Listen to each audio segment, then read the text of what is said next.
Hi, everybody. Welcome to the Mom series, The Misunderstanding of Multiplicity. My name is Maria, where I, on this channel, have been talking since 2009. I've been putting face to monitor and introducing the fact that I live my life with a diagnosis called dissociative identity disorder.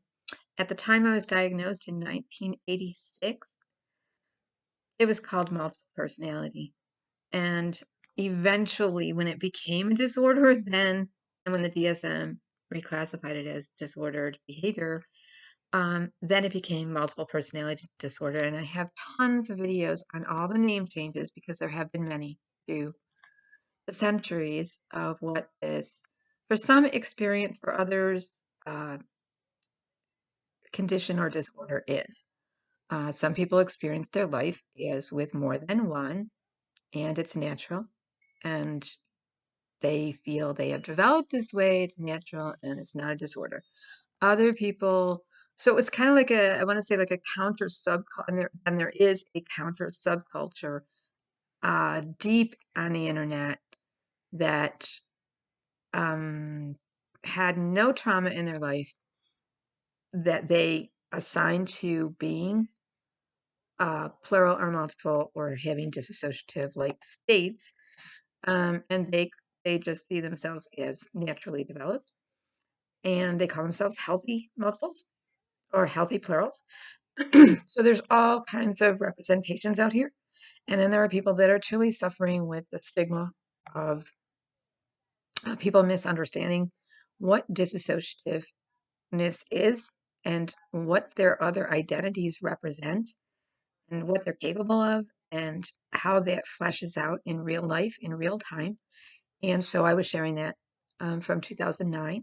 And I was looking at all media representations, and there were about 2 other system groups out here, and that was it. There was nowhere else to go to. About that time, a gentleman by the name of Remy Akron, Dr. Akron,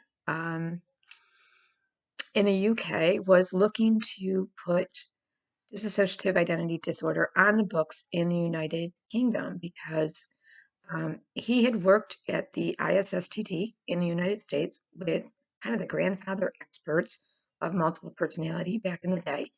Dr. Colin Ross, Dr. Richard Clough, Dr. Bennett Brown, Dr.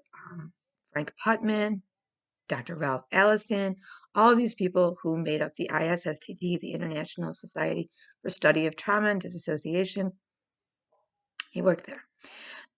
That institution actually became very debunked in the early 90s because there were tons of lawsuits because tons of people were being overdiagnosed, mostly with claims of SRA, satanic ritual abuse. Trigger warning, trigger warning. That's the only time I'm going to trigger warning it.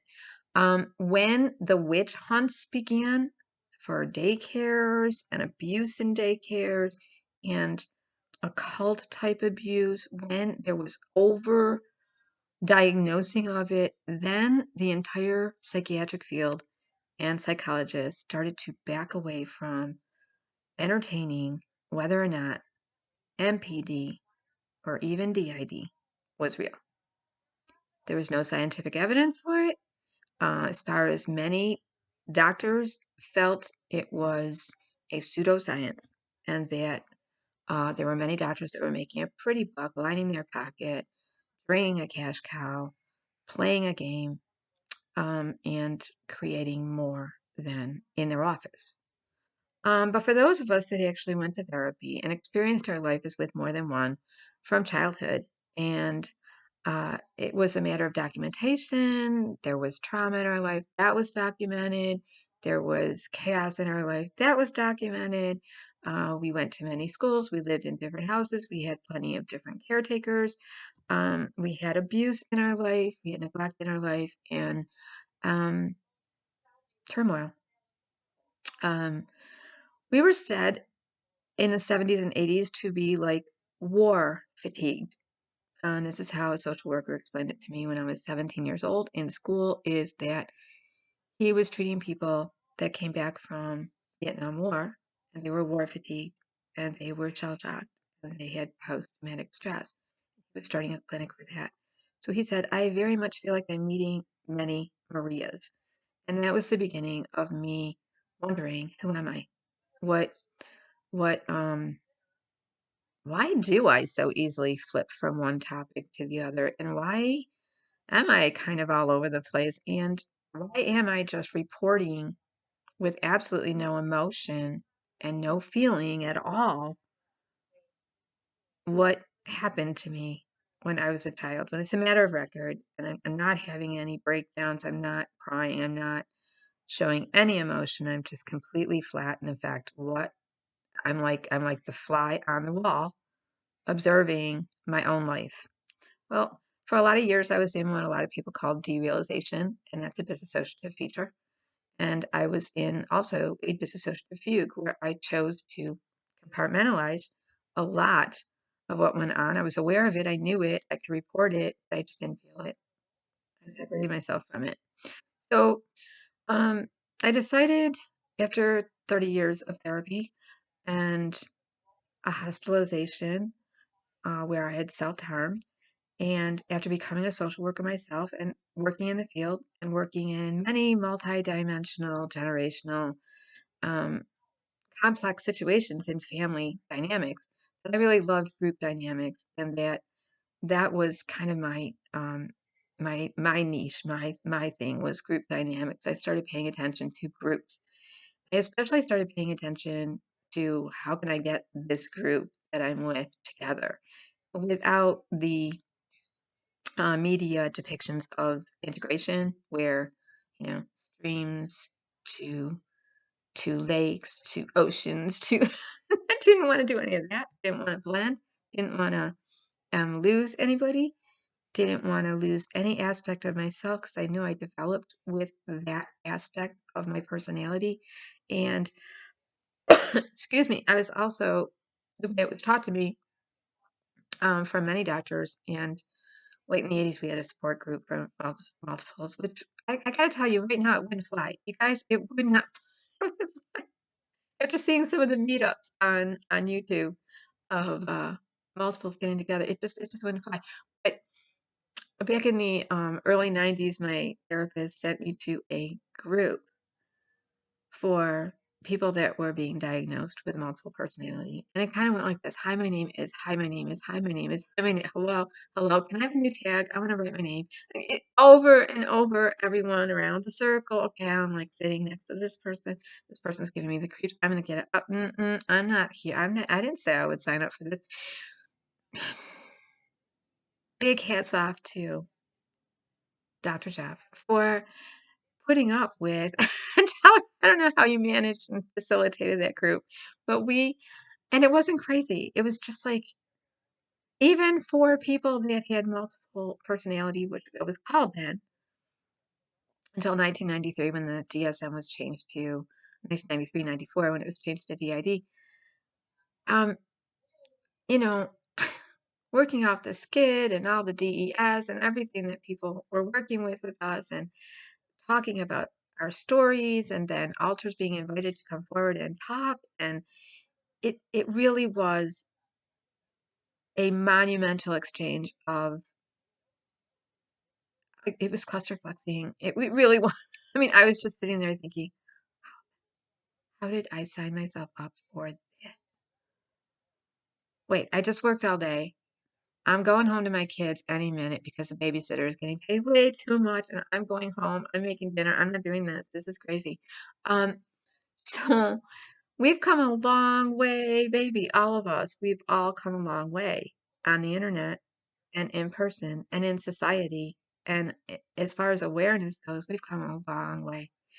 Because back in the day, maybe if a therapist had a client with multiple personality, there might be 5 in a town. And you might be able to get those 5 together. And you might be able to keep that group going a full 12 weeks. But it had many stops and starts and many detours. So, and big kudos to my therapist for like he said, I always followed your lead, but he would not let me go too far into a dangerous area. He never said, walk this way, talk this way, go this way, you are because. He would ask me, what do you think? And we would bounce back and forth. And eventually he would bring me to the text and say, well, this is what psychiatry says. This is what science says. This is what we know so far. And this is what I've observed with you. And this is what your family observes with you. So this is how it is for you. And maybe this is how it is for other people, but it's never going to be that way for you. So he really quickly showed me there is a continuum of behavior, on the human spectrum, which I already knew, but don't box yourself into there is one kind of multiple experience. And so when I came out here, I didn't want to be talking about DID just the way it was for me.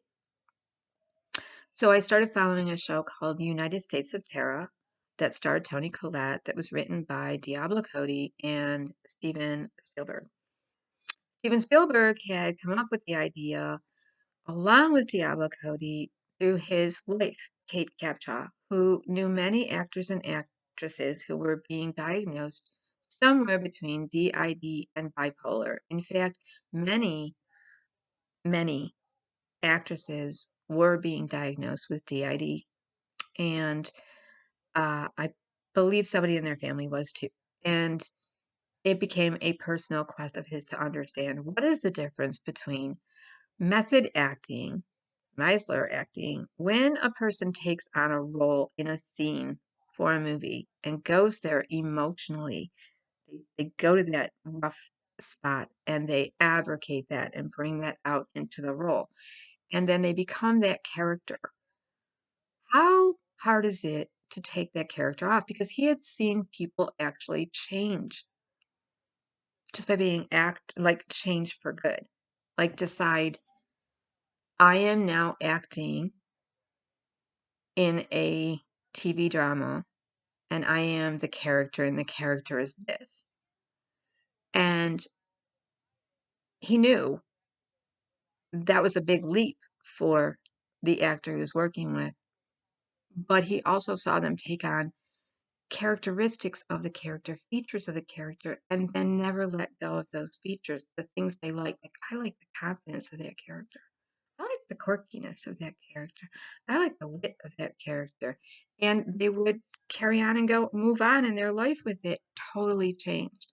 And this was his beginning of being interested in multiple personality dissociative identity disorder. So, along with Diablo Cody, he crafted, and Diablo Cody had been sniffing around the blogs out there and had met a gal named Leah Peterson, who was doing a health blog on mental health and destigmatizing it, taking the myth away from it, debunking it. And Leah Peterson actually became the specialist script writer for United States of Terror, where she had many diagnoses, but then she was diagnosed with DID and she was quickly integrated for the ability to be able to go help them write. Um, Also, Dr. Richard Kluft came on board as the medical script advisor, as the expert of DID. So they kind of put this show forth as informational in the beginning with actually an interview with Dr. Kluft, and then went forth to have it be a dramedy, which kind of poked fun at the human condition, excuse me, and the group dynamic of the family, of a very dysfunctional family, of Tara's family, who was invested in her being crazy, in her being sick, and everyone pointing fingers at each other as to why she was sick. Children having fun with the personalities and hating the personalities and using the personalities and alters in the system. Her sister resenting them and poo-pooing it. Her parents doing all kinds of. It was just a perfect dysfunctional family to work with. That had my interest, and so I came out every week and I did a review on the United States of Terror in every episode. During this time, I gained a following. Eventually, I had about 900 to 1,000 subscribers. People were writing me letters. System groups from all over were writing. United Kingdom was huge. Tons of letters from the United Kingdom, Switzerland, Holland, Many of you are still out there. A lot of you were saying there was nowhere to go in the United Kingdom. There was nothing that you knew from children this is what was going on. You had been placed in, maybe it was autism, maybe you were mute, maybe you were blind one day, maybe you were um, just having trouble with your sexuality. Nobody really knew. Maybe you had an eating disorder. I mean, you were being thrown all over the place, right? Dr. Remy Aquanon, and a lot of people have said he's not a doctor, but actually he is. He had a business degree, but he was definitely a psychoanalyst. In the ISSTD, when he moved to the United Kingdom, he wanted to start um, a foundation like the ISSTD, of which he did, and get D.I.D on the manuals. Somewhere between 2010 and 11, when United States of Terror was winding down and the show was going off the air, Pottersgate Center and the Mind, or Mind, I think it's just called Mind, in the UK became really huge, and we saw an influx of what I lovingly call the British invasion, where tons of young girls and young men from the UK were suddenly diagnosed with D.I.D. What actually happened was Dr. Aquanon was hired as a consultant to seek out, to profile people that had been young people, to diagnose them early. For the same reason you want to diagnose people with attention deficit disorder, hyperactivity disorder, young, is that support young, intervention young, helps better than staying in the mental health system a long time. So some people out here have said, well, Dr. I'm just going to call him Ramy Akron, was just a consultant who gave a referral to psychiatrists to the UK to get people into the D.I.D assessment group. That's partially true. That's partially true. He was part of the assessment. But he was also part of the evaluation. And if he thought, you don't belong here, that's not what's going on, you didn't move forward. And then he didn't have the final say. Psychiatrist did. So were they profiling? Yes. Were they looking to put it on the manuals? Yes. Were they looking to make their own program? Yes. But a lot of people that were diagnosed in the UK, they truly are. They truly do have D.I.D, and that should not be questioned. Are there some people out here on YouTube role playing? I raise my hand and say I'm guilty of judging. Yes, there are some. There are some that are deep into the role play and deep into the entertainment drama factor in the D.I.D community, and they have done us more harm than good. And we do all do that. Look away, look away. But I always go back and look to make sure, have they rectified it? Is there something else they're dealing with that they're trying on D.I.D? They're trying on a disorder because they don't know what's going on. What are they going to come up with next? I followed one gal out here who began her journey saying she was male to female. Yeah, male to female, trans, then anorexic, then body dysmorphic, then borderline personality, then schizophrenic, then I believe then she had cancer. Then, I mean, it just went on and on. And what she really was diagnosis driven. She was diagnosis driven. She needed a label. She needed a meaning for every behavior, everything she went through. And she needed someone to validate it. So she needed an audience. I know that she has really evolved out here, and she has quite a following, and she has a roof over her head because she's made a drama channel. But for the most part, what you generally see are people out here that don't want to talk about it too much, that are afraid to give personal details, that are living with enough stigma and fear that they're not going to come out here and pretend.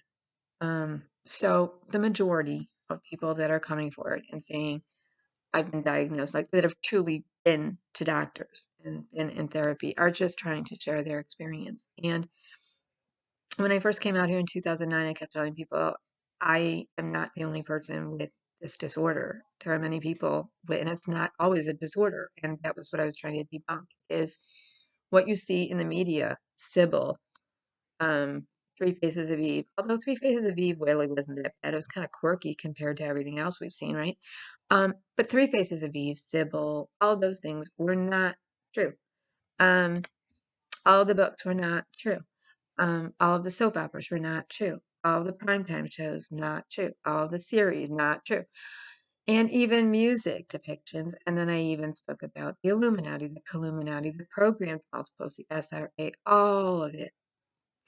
And false memory syndrome. And iatrogenics, where you learn to become something through what your doctor is telling you your experience will be, because that's what the prognosis is, that's how people act, that's what the condition does, and so suddenly you are that.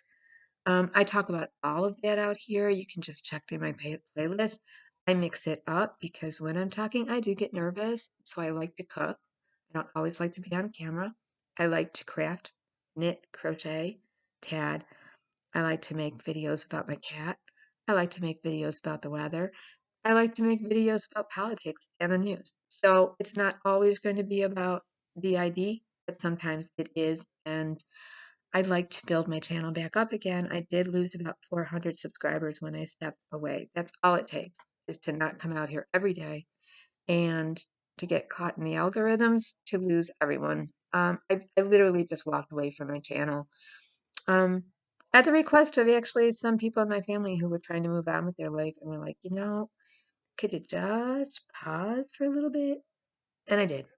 And to all of you that asked, where did you go? What are you doing? I'm still here. I'm just not as involved. I'm still here. And I still care very much about your story. And I still care very much about your recovery and your journey. And um, I still very much am, I've said it before, people misunderstand it. I feel like the grandmother on the porch that's just kind of sitting in the neighborhood looking at everything going by, because I will call out. I will call out a role player. I will. I will call out somebody that showed up with a Patreon page, buy me a cup of coffee, donate to this and donate to that. And I am really watching you. I see you. And so it's hard not to see when you really are fabricating and creating drama to keep the views up. And so that's what I speak to when I say, I know I'm guilty of judging, but I think we have to be vigilant to keep the community true, but then also have grace to give people space to flesh it out in their own comfort, to figure it out here without jumping. Everyone refers to their group system differently. Excuse me. Everyone refers to their others as, or themselves as headmates, alters, aspects, ego states, and personalities and persons.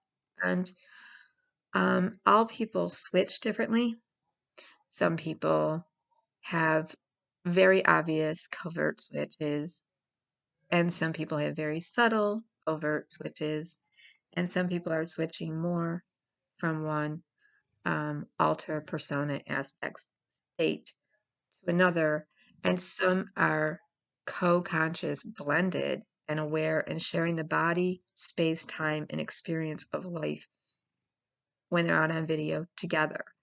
And others are in the process of integration or fusions or merges, what my doctor and I used to call combos, where they're showing up on video together, a combination of two alter aspects that were once shut down from each other. So we're all on a different path here. And I just wanted to reintroduce myself and say, you're welcome to join me here. Um, I'm not really gonna redo all my information from 2009. All the videos are still there. None of them were taken down or anything. I did lose 100 videos in the very beginning, but I got them back. And that was because I called out a scriptwriter that didn't truly have a diagnosis of DID and took the opportunity to be a scriptwriter on a film by saying she had the personal experience of having DID. I called her out by name, and my videos all came down. And then they were put back up when it was finally made a blog saying that she had made a mistake about that. So that she had been diagnosed, I guess she said DID, but at the time it was DDNOS. So I will be doing a video to explain DDNOS at the time, back in the day. All that changes is the name, guys. That's all it changes. DDNOS is dissociative disorders not otherwise specified. That means a person can have all the features, all the features. I'm sorry, I'm getting over the crud. All the features of DID, but the amnesia. They have experienced their life in a panic state of derealization. They can experience dysphoric body dysmorphia. They can have dereal feelings. They can have fugue states where they cannot remember suddenly who they are, what they are, or just maybe who somebody else is, or just maybe where they were going, or just why they got there, or what they were doing. And they're in a fugue state. A fugue state could last a minute, an hour, a few seconds, days, and there is no treatment for it, and it spontaneously goes away. Or a person just goes on from that fugue state, continues in life. So there's fugue states, and that's a dissociative feature. And then there's disassociation, which everybody does to a normal degree in all kinds of behaviors: eating, drinking, having sex, driving, doing an activity, solving a puzzle, watching TV, seeing a movie. What we all kind of zone out, waiting in line in a store. That is normal disassociation. Everybody does that. Some people do it to a degree that's off the Richter scale, and they go away. They go away. So, all of these features are with people that have DDNOS, but they actually don't have other personalities, although some can now experience themselves as another person when they're in a dissociative state. But I have trouble with that. I've always had trouble with that because I always wonder, how do they know? You can know you're disassociating, but how can you know if you're in a derail state, you're not feeling like yourself, that you're actually another person? Because you're already not feeling real. So it kind of just overlaps. So the DSM, the Diagnostic Statistical Manual of Mental Health Disorders, revised and changed the name to other dissociative disorders specified. So OSDD. It's the same thing. It's people that have dissociative features, but not different identities, alters, or personas, with the amount of amnesia in between switching. What's important to say here, I really want to get in, is that people would be really quick to say, well, that person knew that they just switched, or they knew a switch was coming on, and they knew who was there. And because they knew that, they didn't have amnesia from that, they're not truly DID. That's not true. Actually, when you're in therapy, the first thing you're taught is to start being aware of when you're disassociating, and to be aware of, to learn about your alter aspects, egos, other parts of yourself. They could all be different ages of you. That's really all they are. But they take on a whole life of their own, very much like an actor or a character would in a role, in a scene they can't get out of, they're stuck in. They take on a a twitch, a jerk, a mannerism. So it could be as subtle as that, or it could be as much as taking on a whole new attitude and opinion and manner of dress and everything and culture. So um, during the journey of learning and getting well, we are taught by psychiatry and psychotherapy. Wellness is getting to know who you are and your alters and why they came to be and how they function and what they're comfortable with and what they're not comfortable with and how they act and who they do better with and what they do better with. And so, and to invite them to join you to experience life together. So, what I like to always say for people that don't understand this is if you were to go look at the video Ironic by Alanis Morissette, you could understand what's going on when a person is co-conscious better. There might be one person driving, and there's a whole carload of people that can only be passengers. That are, they all have their own view. They can either talk to the person next to them or in front of them. The person, that's it. And sometimes when the driver gets out of the seat, they will realize they're alone and not know, how did I get here so fast? And how did I run out of gas? Like the um, the video shows so well, which a lot of people are like, well, I woke up in a hotel in Tucson, Arizona. I have no idea how I got here. Well, go watch the video Ironic, and then you'll understand how sometimes um, alters can be totally aware of each other, still and going the same place, but still be separate. So that's what I wanted to say is, and I don't want to lose this thought about, yeah, that people are thought to not be multiple or dissociative because they can remember they switched. But that accountability comes with a lot, that remembering comes with a lot of tools that they've begun to use. Some people use a whiteboard, some people use journaling, some people have 50 million calendars in their house. I have stacks of calendars in my house, excuse me, post-it notes, whiteboard. I keep myself on track, and that's how I learned to it's actually documenting and knowing yourself until you know yourself.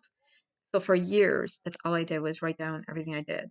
It's 1 o'clock, I am here. It's 2 o'clock, this happened. It's 3 o'clock, I am doing this. This one came to the door, blah, blah, blah.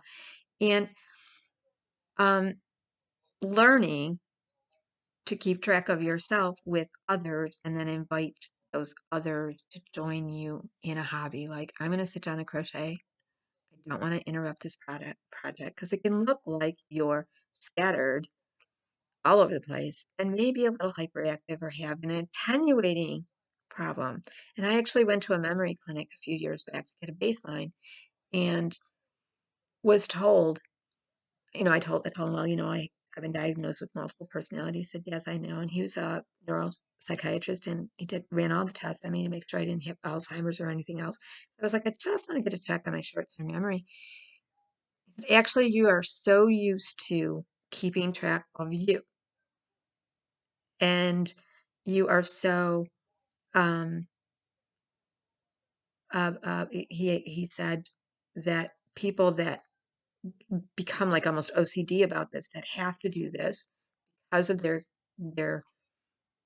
condition or how they developed, actually become superior autobiographical folks. They have memories that are superior autobiographical.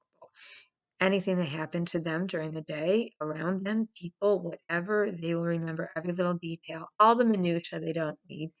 So it's a heightened memory. It's a not being able to forget and staying super focused on that, um, and always ready to pull it like you would a receipt or a bill that you kept that you know you paid.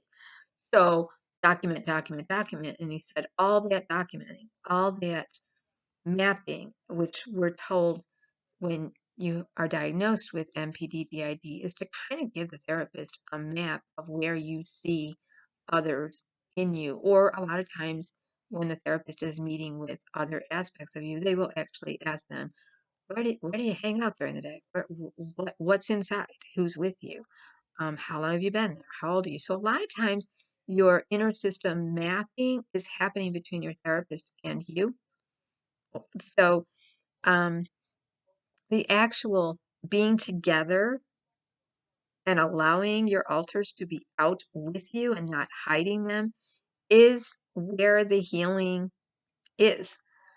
And so to then come out and say to people, well, you can't be together. That's once you have amnesia of each other. No, you can be together. You can run very fluidly together. Um, when I was working as a social worker, I had a caseload of um, 60 cases in a student capacity in field work.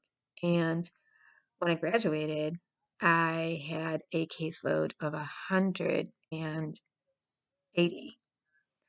And all the other caseworkers still had 60 to maybe 80. So we were always closing out cases of pregnant and parenting teenagers. Pregnant and parenting teenagers come to you with a whole bunch of multi-complex generational issues.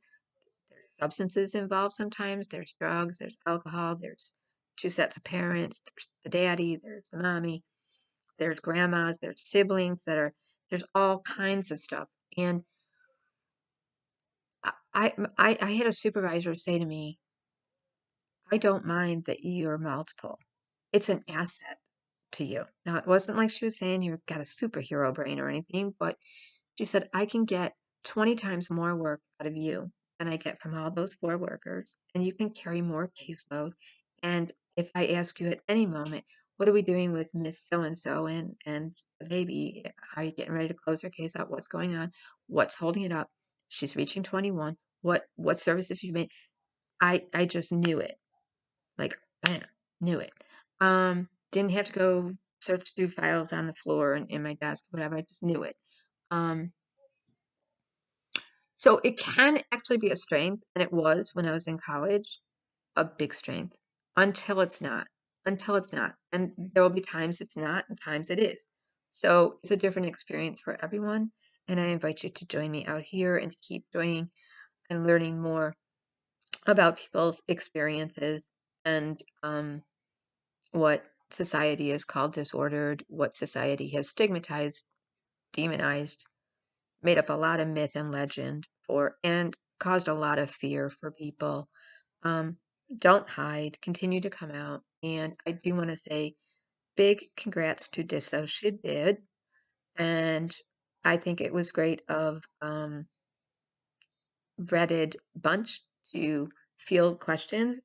And though it was a 4 hour long video, there's been so much drama surrounding your system group and Team Pinata, and everyone out here has done this for so long, but then wondered what.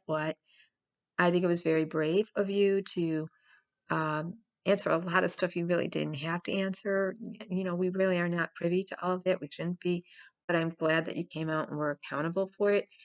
Um, I do want to talk about fusions and mergence because sometimes fusions, mergence, and integrations can be seen in psychiatry as a defense more than uh, a healing thing. Sometimes a fusion can occur as a defense mechanism. So I guess I just really want to check in with the history of integrations in your group and just ask about how you feel about that, and if your therapist has mentioned the fusions of Kai and Chloe and Nin and was it Nin and Nina and Nin, I believe.